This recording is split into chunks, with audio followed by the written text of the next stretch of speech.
Hello दोस्तों, स्वागत है आपका इस वीडियो में जिसमें हम लोग आज अपने चैप्टर ऑकलज के अनुप्रयोग को आगे बढ़ाते हुए इसका लेक्चर नंबर सेकंड करने वाले हैं।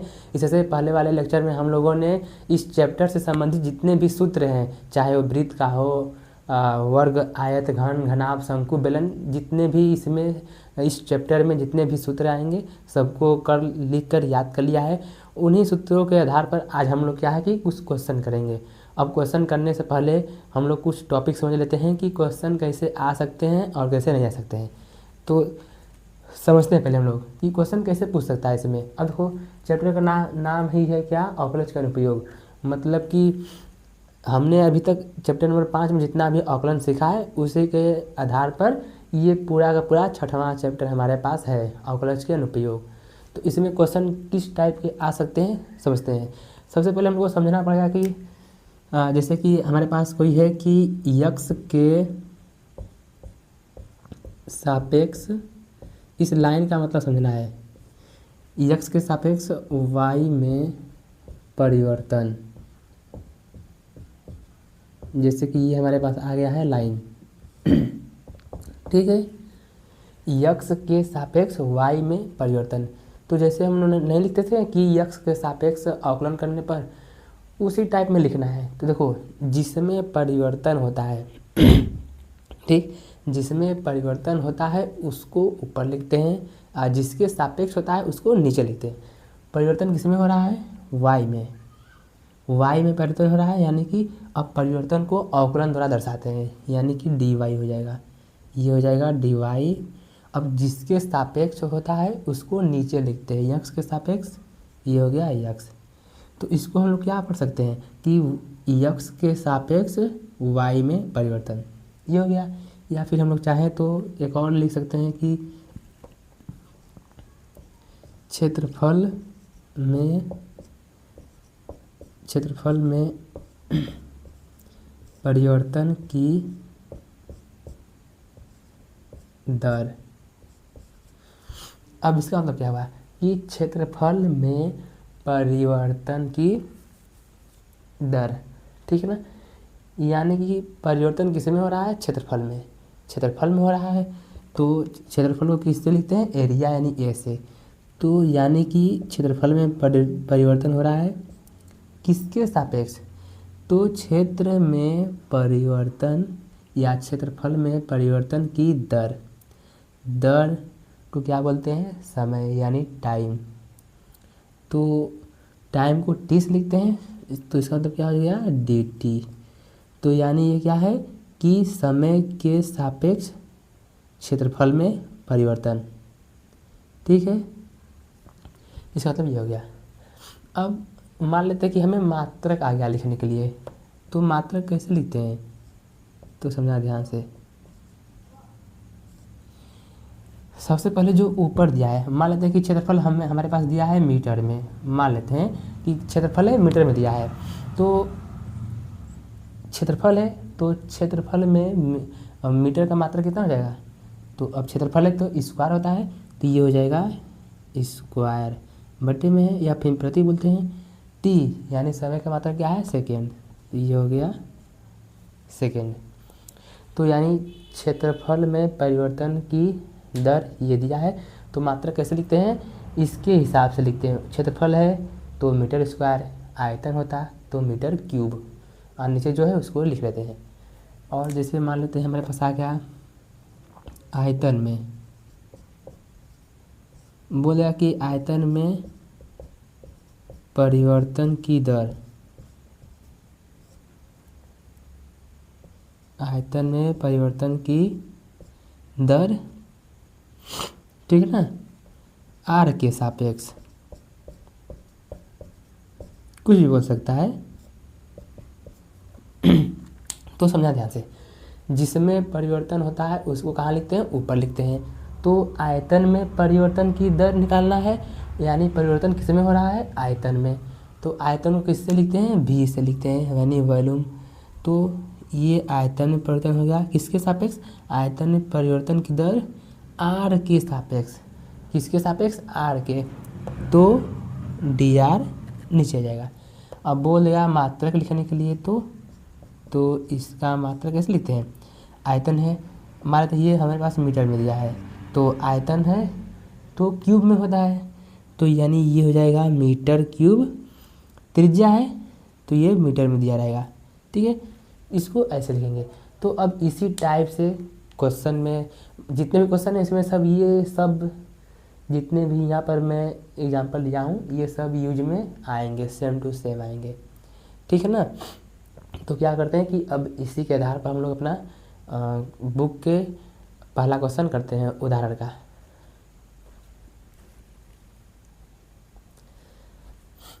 तो ये हमारे पास बुक का पहला उदाहरण क्या दिया है, दो ध्यान से। सबसे पहले क्या करना है कि आप लोगों को एनसीईआरटी का किताब अपने सामने रख लेना है, और जैसे जैसे मैं सवाल को पढ़ के समझा रहा हूँ वैसे समझना है, क्योंकि मैं अब हर एक सवाल को तो लिख नहीं सकता इस पर, ठीक है।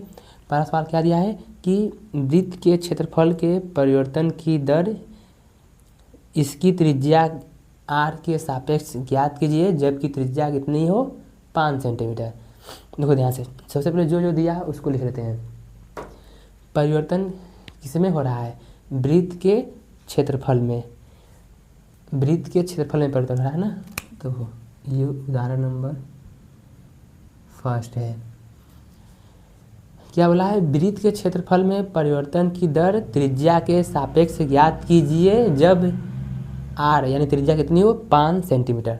तो समझना है क्या क्या दिया है हमारे पास, परिवर्तन किस में हो रहा है, वृत्त में। तो वृत्त का क्षेत्रफल क्या होता है, पहले हम लोग लिख लेते हैं वृत्त का क्षेत्रफल, क्षेत्रफल को a से लिखते हैं।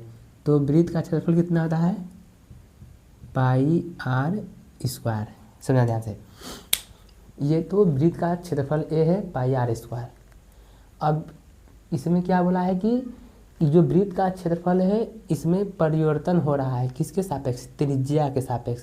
तो इसका मतलब क्या हुआ कि r के सापेक्ष इसका अवकलन कर दिया है।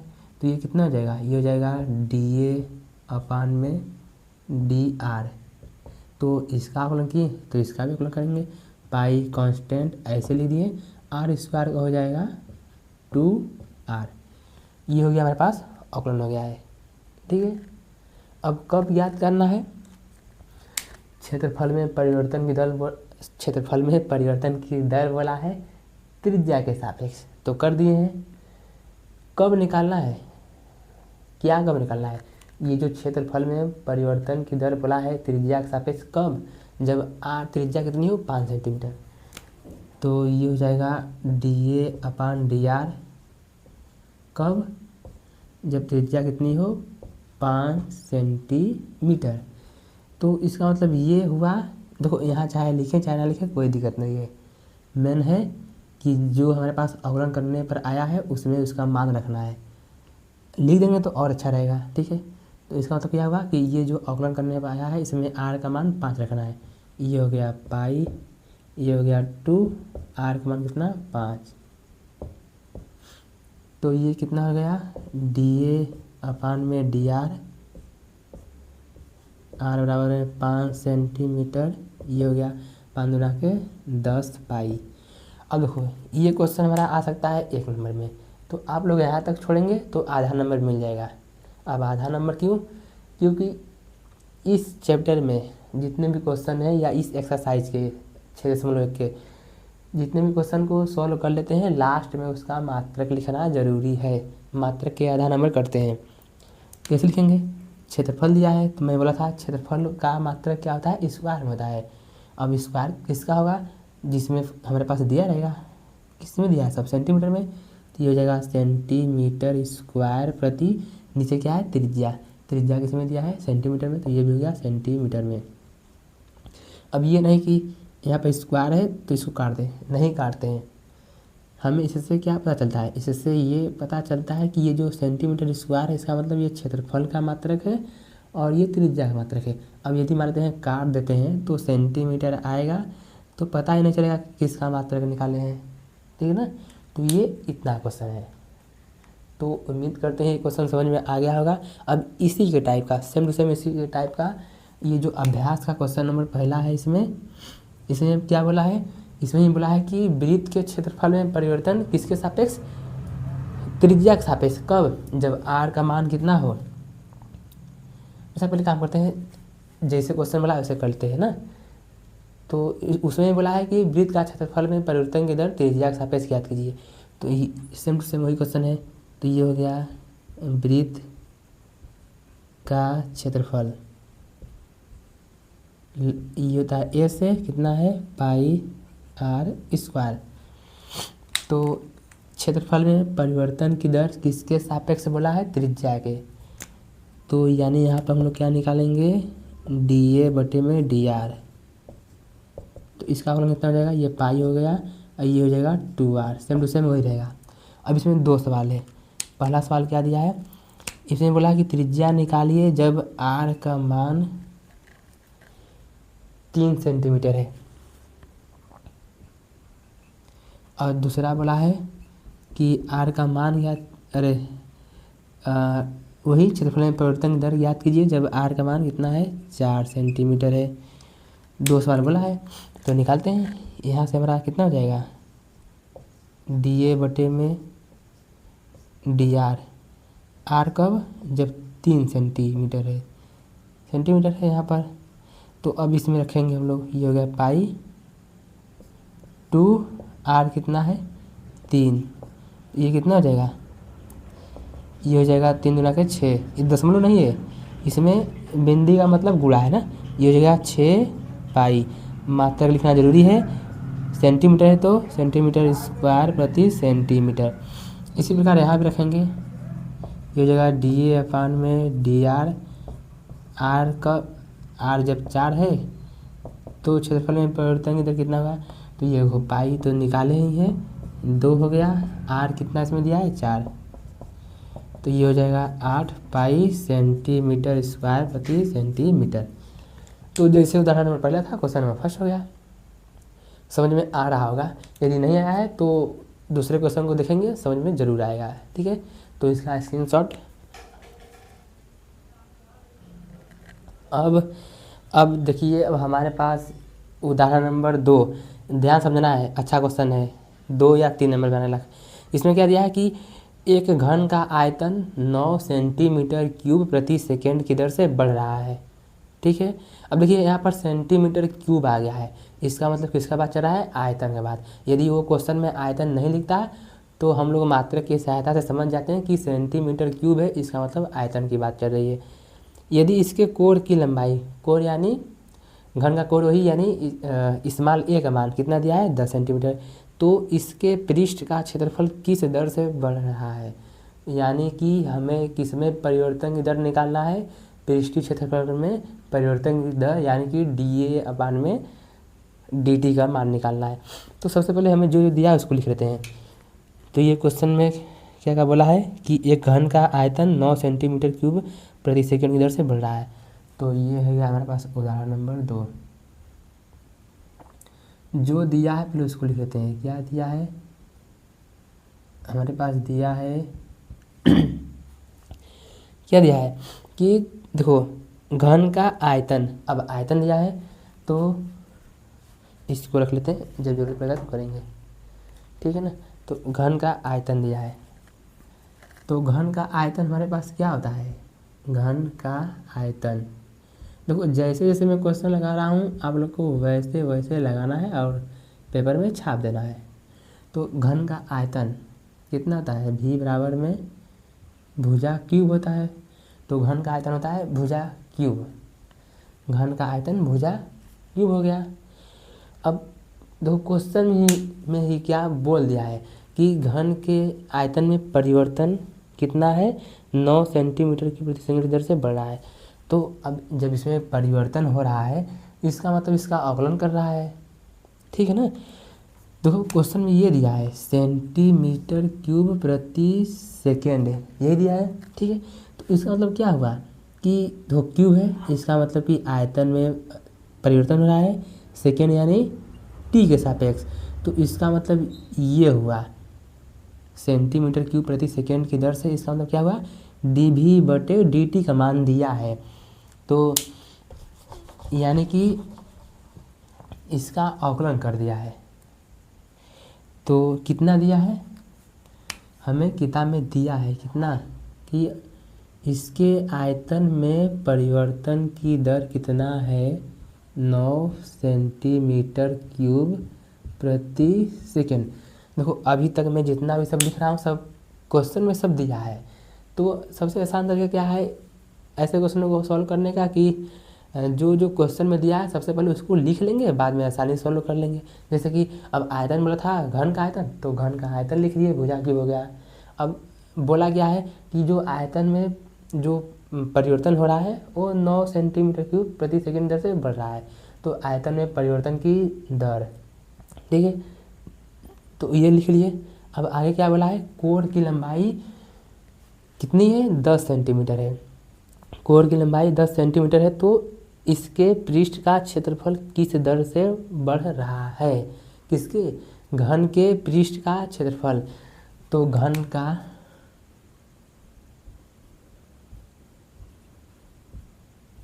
पृष्ठीय क्षेत्रफल क्या होता है? घन का पृष्ठीय क्षेत्रफल, इसको लिखते हैं ए से। तो पूछा है क्या कि घन का पृष्ठीय क्षेत्रफल किस दर से बढ़ रहा है, तो पहले हमें उसका सूत्र पता होना चाहिए, तब हम लोग आगे बढ़ सकते हैं। तो घन का पृष्ठीय क्षेत्रफल होता है 6a², ये होता है। अब इसमें बोला क्या है कि पृष्ठीय क्षेत्रफल में परिवर्तन की दर याद करना है, यानी कि dA/dt याद करना है। कब? जब कोर की लंबाई कितनी हो? 10 सेंटीमीटर, यानी ए का मान कितना हो? 10 सेंटीमीटर। यही हमसे पूछा है। तो ये सभी जितना मैंने अभी तक लिखा ये सब क्वेश्चन में दे रखा है। क्या दिया है कि घन का आयतन दिया है तो आयतन का सूत्र लिख दिए, आयतन में परिवर्तन की दर दिया है उसको लिख लिए। अब बोला है कि जब कोर की लंबाई 10 है तो पृष्ठीय क्षेत्रफल में परिवर्तन की दर क्या कीजिए, तो पृष्ठीय क्षेत्रफल क्या आता है? 6a²। तो इसमें परिवर्तन की दर पूछा है तो dA/dt लिख दिए, ठीक है ना? समझ में आ रहा है ना? तो यानी इसका मान याद करना है। तो देखो अब शुरुआत करते हैं। ये तो हो गया, सब दिया है। अब यहाँ पर लिखते हैं हल। यदि आप लोग ऐसे ही बोर्ड एग्जाम में लिखेंगे तो ये एक आधा नंबर भी नहीं कटेगा। तो शुरुआत कहाँ से करते हैं? जो सबसे पहले हम लोगों ने लिखा है ये जो सब दिया है ना, ये दिया है। तो आयतन कितना लिखे हैं? आयतन ये भुजा क्यूब लिखे हैं। अब ये देखो dV/dt दिया है, तो इसको ऐसे बनाना है। इसका मतलब कि v का अवकलन कर देते हैं किसके सापेक्ष? t के सापेक्ष, यानी इसका अवकलन करेंगे तो ये हो जाएगा dV/dt। ये कितना हो जाएगा? x के पावर n का सूत्र लगेगा, 3 आगे 1 पावर कम यानी स्क्वायर। लेकिन ध्यान से t के सापेक्ष कर रहे हैं तो a का अवकलन और होगा, ये हो जाएगा dA/dt। तो अब देखो समझना क्या है, dV/dt कितना दिया है? dV/dt दिया है 9, ये लिख दिए हम लोग 9। ये 3 हो गया, इंटू में ए कितना दिया है? कोर की लंबाई कितना दिया है? 10 सेंटीमीटर दिया है, ये 10 सेंटीमीटर दिया ना, तो ये हो गया 10 का स्क्वायर। और ये dA/dt हमें अभी नहीं पता है कितना आएगा। अब ये नहीं कि यही ज्ञात करना है, यहाँ कैपिटल ए का मतलब क्षेत्रफल है, स्मॉल ए का मतलब कि कोर की लंबाई है, ठीक है।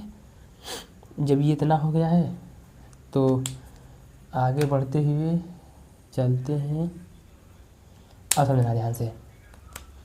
तो यहाँ से पहले अच्छा एक लाइन और कर लेते हैं। ये dA/dt कितना हो जाएगा? तो यानी ये जाएगा इसके नीचे, तो ये हो जाएगा 9/10 के स्क्वायर 100, ये हो गया 300। मात्रक क्या होगा? कोर दिया है, कोर यानी सिंपल, तो ये हो जाएगा कितना? सेंटीमीटर प्रति t यानी समय, ये कितना जाएगा? सेकेंड, ठीक है ना? ये इतना दिया है, समझा ध्यान से। अब पृष्ठ जब यहाँ तक हो गया सब, आगे आएंगे तो ये दिया है मेरे पास, तो a कितना है?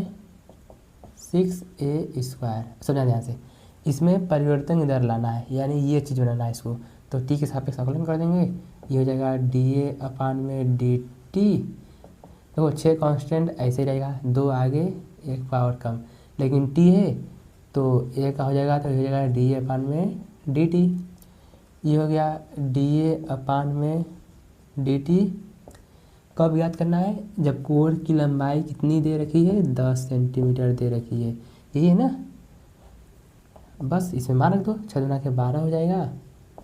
ए का मान कितना है 10 इंटू में इसका मान कितना निकाले हैं 9 बटे में 300। ये कटा ये कटा,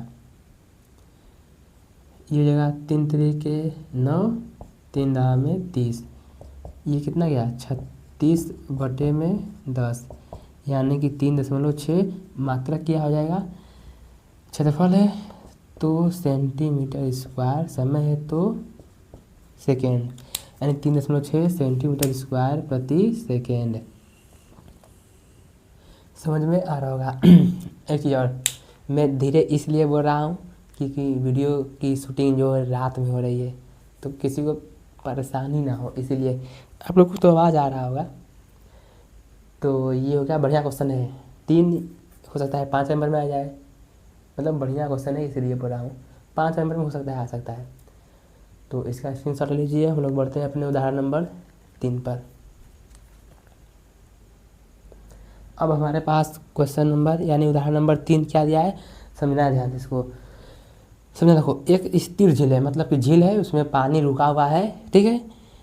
एक पत्थर डाला जाता है, जैसे कि अब पानी रुका हुआ है झील का, उसमें एक पत्थर उठाएं और खींच के फेंक दें उसमें, तो तरंगे जो तरंग उसमें उठती है नहीं, तो कैसे, मतलब कि हम लोग जब पानी में फेंकते हैं पत्थर तो ऐसे ऐसे तरंग उठता है उसमें, और देखेंगे तो वृत्ताकार रहेगा, तो उसमें जो तरंगे वृत्तों में जो उठ रही हैं उनकी गति कितनी है 4 सेंटीमीटर प्रति सेकेंड, ठीक है।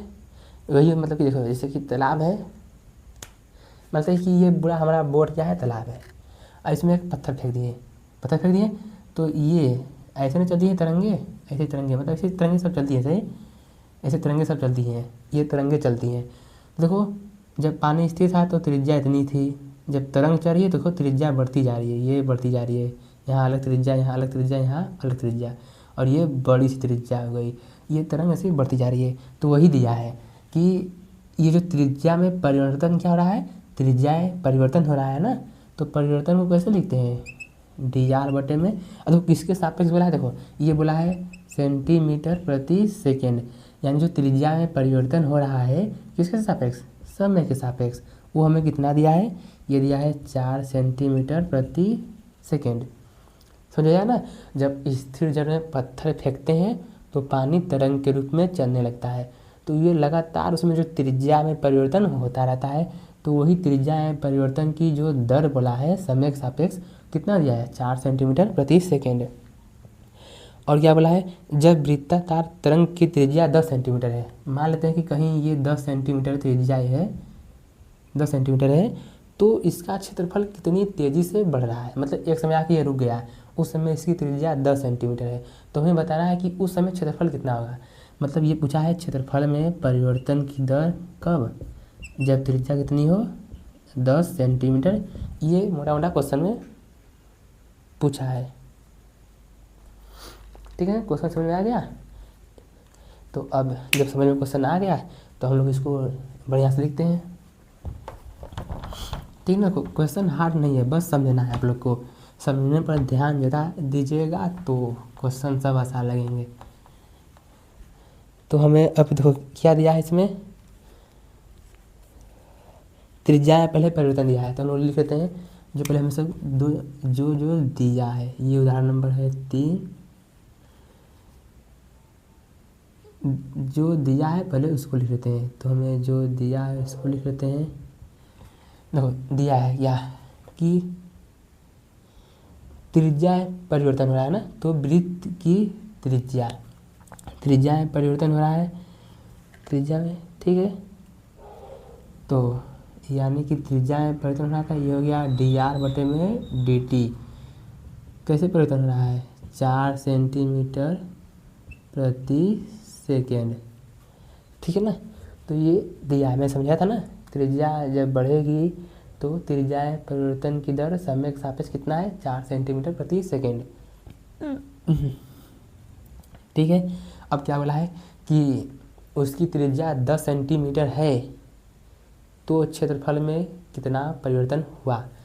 तो हमसे क्या पूछा है, ये क्षेत्रफल में परिवर्तन की दर कब, जब त्रिज्या 10 सेंटीमीटर है तब।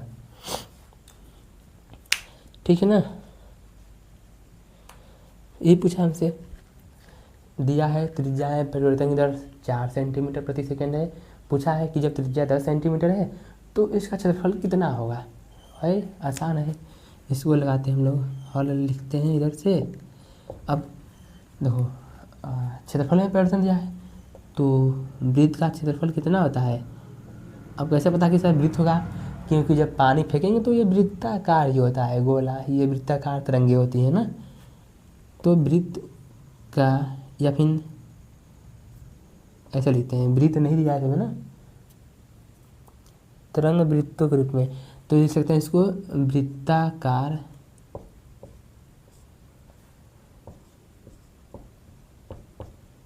तरंगों का क्षेत्रफल। ए से लिखते हैं क्षेत्रफल को।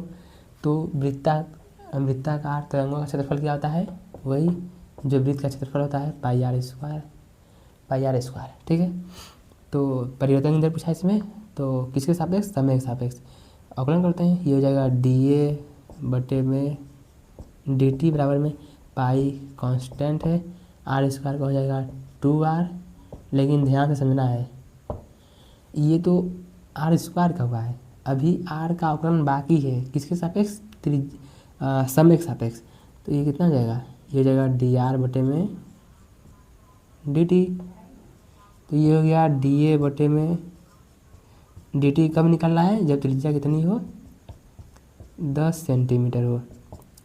तो ये देखो कितना हो जाएगा, ये पाई ऐसे ही है, 2 है, आर कितना, जब 10 सेंटीमीटर है, और dr/dt कितना दिया है, 4 दिया है। डॉट मतलब गुणा होता है, ठीक है। तो ये हो गया dA/dt कितना हो गया, ये 80। पाई मात्रा लिखते हैं, सेंटीमीटर में है तो सेंटीमीटर स्क्वायर, नीचे टी है यानी सेकेंड।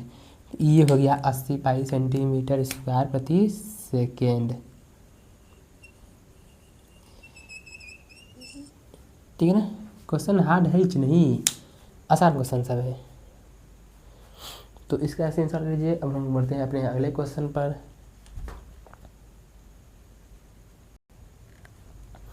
अब समझना है, उदाहरण नंबर 4 देखो ध्यान से। इसमें ये देखो सेम टू सेम ऐसा क्वेश्चन एक्सरसाइज में मिलेगा। इसमें दिया क्या है, इसमें हमारे पास दिया है कि किसी आयत की लंबाई x है और चौड़ाई y है। तो जो आयत की लंबाई x है वो घट रही है, कैसे घट रही है, 3 सेंटीमीटर प्रति मिनट की दर से घट रही है। कोई चीज़ घटती है तो उसको माइनस में लिखते हैं, बढ़ती है तो प्लस में लिखते हैं। तो ये जो लंबाई में परिवर्तन हो रहा है, तो जो दिया प्लस को लिख लेते हैं। देखो दिया है, ठीक है ना, जो दिया है उसको देखो। आयत की लंबाई को क्या माना है, यक्स माना है। तो आयत की लंबाई x 3 सेंटीमीटर प्रति मिनट की दर से घट रही है। तो लंबाई में परिवर्तन हो रहा है, कैसे घट रहा है, तो ये किसका मान दिया है, यानी कि ये जो यक्स है समय के साथ क्या है, घट रहा है। घट रहा है तो इसको माइनस में लिखेंगे, कितना, 3 सेंटीमीटर प्रति मिनट दे रखा है।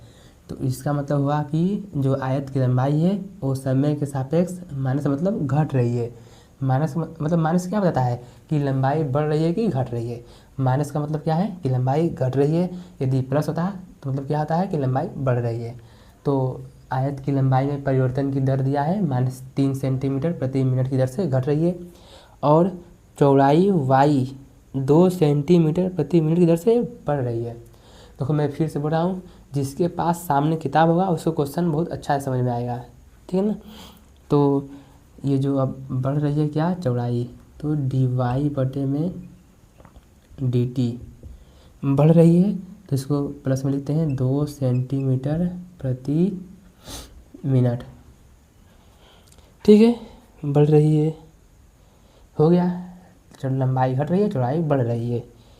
जब यक्स का मान 10 हो यानी लंबाई 10 हो और चौड़ाई 6 सेंटीमीटर, तब आयत के परिमाप और क्षेत्रफल में परिवर्तन की दर ज्ञात कीजिए। परिमाप बोला है और क्षेत्रफल बोला है, ठीक है ना। तो देखो कब, जब यक्स कितना हमारे पास है 10 सेंटीमीटर, ठीक है, तथा वाई कितना है 6 सेंटीमीटर, तब हमें क्या बोला है कि आयत के परिमाप और क्षेत्रफल में परिवर्तन की दर। अब यहाँ देखिए, तो मान लेते हैं आयत के परिमाप को पी से, मतलब कि परिमाप को पेरीमीटर पी से लिखते हैं, ठीक है, और क्षेत्रफल को किससे दर्शाते हैं हम लोग, क्षेत्रफल को ए से दर्शाते हैं ना, ए दर्शाते हैं। तो बोला है कि परिमाप में परिवर्तन की दर यानी कि dp बटे में dt का मान ज्ञात करना है, और क्षेत्रफल में परिवर्तन की दर यानी कि dA/dt का मान ज्ञात करना है। ये दोनों हमें ज्ञात करना है।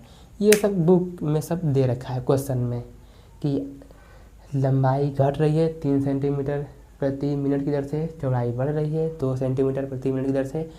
जब लंबाई 10 सेंटीमीटर है, चौड़ाई 6 सेंटीमीटर, तब परिमाप में परिवर्तन की दर और क्षेत्रफल में परिवर्तन की दर ज्ञात कीजिए।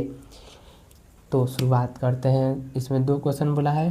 पहला क्वेश्चन क्या है कि बोला है परिमाप, तो कहाँ गए भाई, सही से लिखाओ। तो आयत का परिमाप,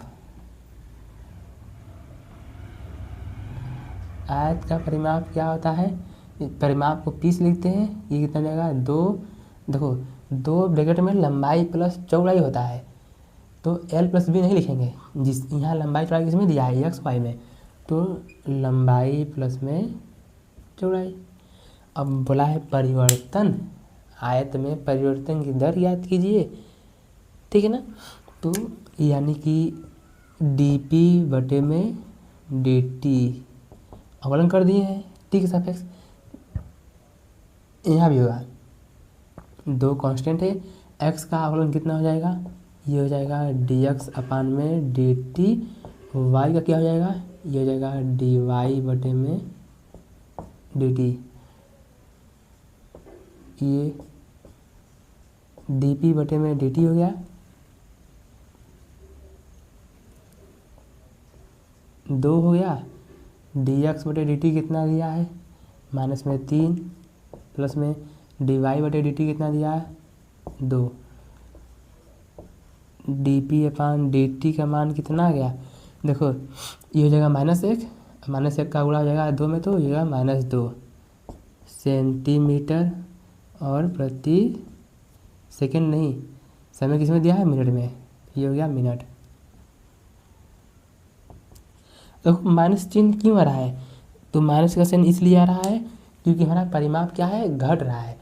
तो इसको कैसे लिखेंगे, ठीक है, ये माइनस चिन्ह क्या दिखा रहा है कि हमारा जो परिमाप है वो 2 सेंटीमीटर प्रति मिनट की दर से घट रहा है। अब लोग चाहें तो हिंदी में लिख सकते हैं क्या, कि आयत का परिमाप 2 सेंटीमीटर प्रति मिनट की दर से, माइनस का चिन्ह क्या दर्शा रहा है, घटना, तो घट रहा है। आप लोग चाहते हिंदी में लिख सकते हैं ना, कि आयत का परिमाप 2 सेंटीमीटर प्रति मिनट की दर से घट रहा है। ये ए हो गया, बी यही कर देते हैं।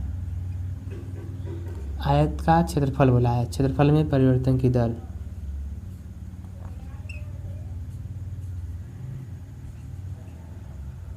ए से लिखते हैं या फिर इसको लिख लेते हैं। तो ए से लिखते हैं, आयत का क्षेत्रफल क्या होता है, लंबाई इंटू चौड़ाई। देखो अब ध्यान से, इसमें अवकलन लगेगा, 2 फलन है यहाँ पर एक्स वाई, तो ये हो जाएगा dA/dt। कैसे होता है, पहले को ऐसे लिखते हैं, दूसरे का अवकलन यानी y का अवकलन, प्लस में अब y को लिख दिए x का अवकलन। तो ये dA अपान में dt, यक्स कितना दिया है, यक्स मान 10 दिया है, dy बटे dt का मान कितना दिया है 2 दिया है, प्लस में y का मान कितना दिया है 6 दिया है, इंटू में dx मान dt का मान माइनस में 3 दिया है। तो ये dA अपान dt ये दिखाई दे रहा है ना, हाँ ठीक। तो ये 20 माइनस में 18, ये 20 माइनस 18 कितना आ जाएगा 2 सेंटीमीटर स्क्वायर देखो होगा, क्योंकि ये क्षेत्रफल है तो स्क्वायर हो गया, और समय किसमें दिया है मिनट में, तो ये हो गया मिनट। प्लस क्या दर्शा रहा है 2 क्या है प्लस में है ना, इसका मतलब क्या कि क्षेत्रफल 2 सेंटीमीटर स्क्वायर प्रति मिनट की दर से बढ़ रहा है। ठीक है, तो ये भी मेरे पास क्वेश्चन हो गया उदाहरण नंबर 4। बढ़िया क्वेश्चन है, सेम टू सेम ऐसा क्वेश्चन एक्सरसाइज में मिलेगा, आप लोग को करना है उसको SW में। अब हम लोग बढ़ते हैं अपने उदाहरण नंबर 5 पर। अब ये हमारे पास क्वेश्चन है, मतलब उदाहरण नंबर 5 दिया है। क्या है ये कि किसी वस्तु की इकाइयों के उत्पादन में कुल लागत CX रुपये में दिया है। CX बराबर ये जो एक इक्वेशन दिया है, ठीक है, से प्रदत्त सीमांत लागत ज्ञात कीजिए। देखो सीमांत लागत का मतलब क्या है कि फलन किसमें दिया है CX है, तो सीमांत लागत का मतलब है कि इसका अवकलन ज्ञात करना है, यानी DC अपान किसमें दिया x में, तो dx। तो समझो सीमांत लागत किसको बोलते हैं, ये जो हमारे पास ये जो जैसे कि ये हमारे पास दिया है C इक्वेशन दिया है ना, तो इसी का यदि अवकलन कर दें तो ये जगह DC अपान में dx, ये यही हमारे पास क्या होता है, ये होता है सीमांत लागत। ठीक ना, तो DC अपान dx को क्या बोलते हैं, सीमांत लागत। तो बोला है सीमांत लागत ज्ञात कीजिए जब 3 इकाई उत्पादित की जाती है, यानी ये किसका मान दिया है, x का मान कितना 3। जहाँ सीमांत लागत, ठीक है, ये नीचे की लाइन को छोड़ सकते हैं, कोई दिक्कत नहीं है। तो ये देखने में बड़ा क्वेश्चन है ना, पर है ही नहीं, इसमें CX दिया है तो इसका अवकलन कर देंगे DC अपान में dx, ये हो जाएगा सीमांत लागत। अब ज्ञात कब करना है, जब x का मान 3 है। तो इसको पहले हम इरेज करते हैं, उसके बाद लिखते हैं। देखो इसमें बोला है कि सीमांत लागत ज्ञात कीजिए, तो यानी कि DC अपान में dx सीमांत लागत ज्ञात करना है कब, जब x का मान 3 इकाई दिया है, ठीक है, मतलब मात्रक नहीं दिया है 3 इकाई। और देखो हमें फलन क्या दिया है, ये दिया है C(x), ये है 0.005 x क्यूब माइनस में 0.02 x स्क्वायर प्लस में 30x प्लस में 500 ये दिया है। तो हमें बोला था क्या कि सीमांत लागत ज्ञात करने के लिए बोल रहा है, इसका मतलब कि DC अपान dx का मान निकालने के लिए बोल रहा है। तो इसको लिखते हैं हल, इसका फलन करते हैं। अब किसके सापेक्ष होगा, पकड़ में आ जाएगा, किसमें फलन दिया है, x में दिया है, यानी x के सापेक्ष होगा, तो ये हो जाएगा DC अपान में dx, ठीक है ना। तो इसको निकालते हैं, देखो यहाँ से ये तो 0.005 कांस्टेंट है, अवकलन किसका आ जाएगा, x क्यूब का, ये कितना जाएगा 3x स्क्वायर, ठीक है, और ये माइनस में है 0.02 इंटू में x स्क्वायर हो जाएगा 2x, प्लस में 30x का कितना हो जाएगा 30 हो जाएगा, प्लस में 500 कांस्टेंट है कितना 0। तो ये हो जाएगा DC अपान में dx कितना 5 3 15, यानी 0.015, 3 अंक दशमलव है ना, तो 3 अंक दशमलव हो गया, ये दिया है x स्क्वायर, माइनस में ये हो जाएगा 4 0.04x प्लस में ये कितना हो जाएगा 30 हो जाएगा।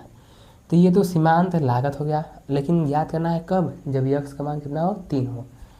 तो dc/dx कब, जब x का मान 3 है, मतलब कि जहाँ जहाँ x है वहाँ क्या रखना पड़ेगा 3। ये 0.015 3 रख दिए यहाँ पर, स्क्वायर हो गया माइनस में 0.04 3 रख देंगे, प्लस में ये 30, तो ये हो जाएगा 9 15 9 135 0. ये हो गया। ठीक है, देखो 0.3 अंक पर है तो 3 अंक पर सब लगा रहे हैं, तो ये 3 3 के 9 15 9 135 शायद होता है, मुझे नहीं याद है। ये हो जाएगा 12.12, ये हो जाएगा 30। टोटल करना पड़ेगा सबका, तो कैसे करते हैं, ये 0.135 0.12 है, फिर 0 लिख दिए और ये 30 दिया है ना, तो ये 30 हो गया।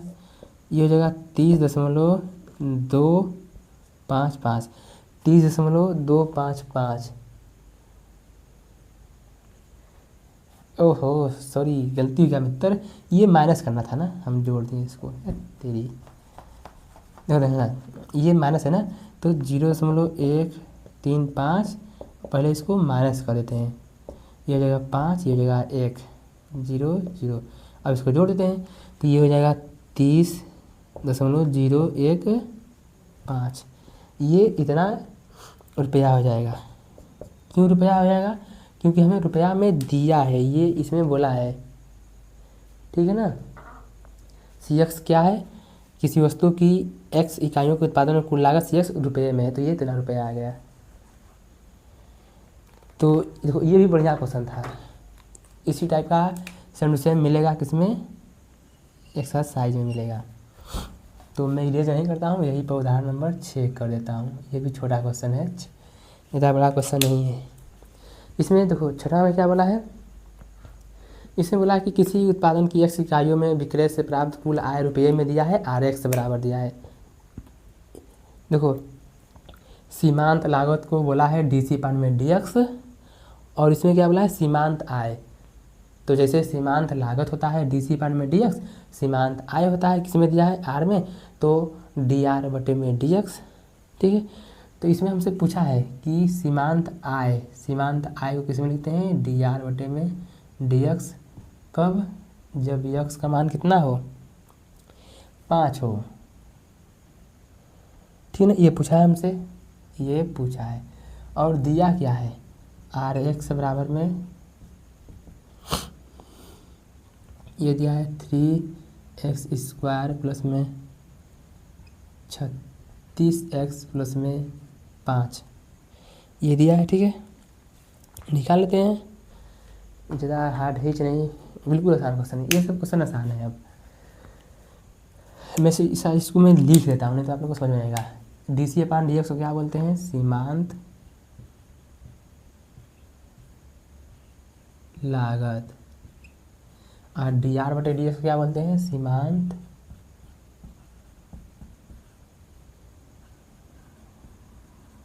आय। ठीक है, तो याद करना है, x में दिया है तो ये dr/dx हो जाएगा। 3 कांस्टेंट, इस मार्कर से नहीं करना था। ये हो जाएगा dr/dx, 3 ऐसे ही रहेगा, x² का हो जाएगा 2x प्लस में 36x का 36 हो जाएगा, और 5 का 0।